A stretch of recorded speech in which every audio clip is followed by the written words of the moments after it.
Have you ever wondered about the disconnect between school and life?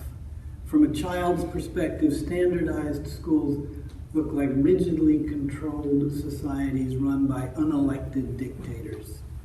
Why would we want to teach kids to live in a repressive regime so contrary to what we want for adult society? Wouldn't it be better for kids to practice life in a school that's more like the world we want them to grow into? Good evening and happy birthday, Clearview Sudbury School.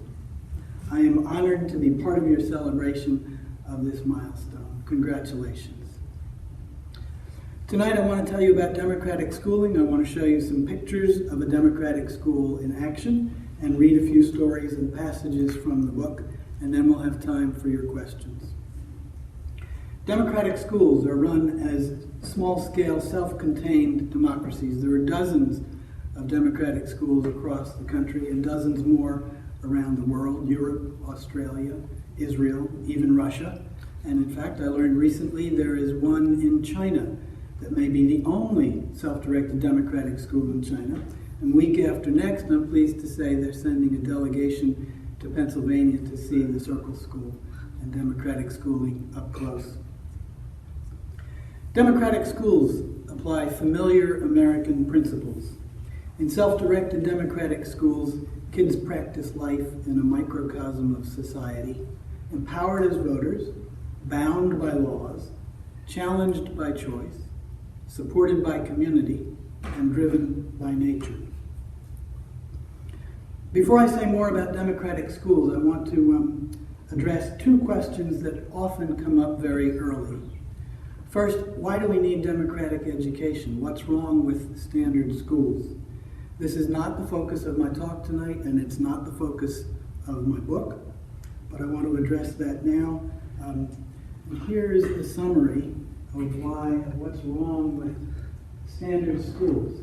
Standard schooling is undermined by two of its fundamental principles: coercive curriculum and one size fits all. The system depends on teachers coaxing or forcing students to achieve specific mandatory curricular objectives, everybody at the same time, in the same sequence, in the same ways, at the same age. The problem is not the teachers. It's a system that runs counter to human nature. Forcing kids to learn causes harm in numerous ways. The book lists about 8 of them that are widely acknowledged. And the idea that one size fits all, that we can standardize children, has been widely discredited by scholars and educators. It is not controversial. The second question that I want to address that often comes up is, how do democratic school graduates do in college? From a study of Circle School graduates that we did not too long ago, here's what we learned. We learned that among students, graduates that is, who had spent their last 4 years of high school with us, 84% have gone on to college. Among our lifers, that is, kids who have spent 8 years or more with us, 91% have gone on to college. We also know that our graduates have earned bachelor's degrees, master's degrees, and doctoral and professional degrees at rates higher in proportion than their same-age peer graduates from other kinds of schools.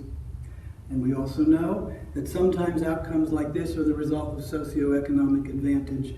In our case, we know that that's not true.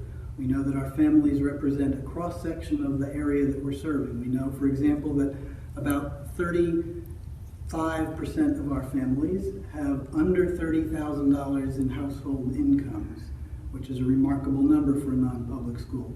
We know that about 55% of our families have household incomes of under $50,000, and we know that only about 10% have household incomes of over $100,000. Socioeconomic advantage is not at play here.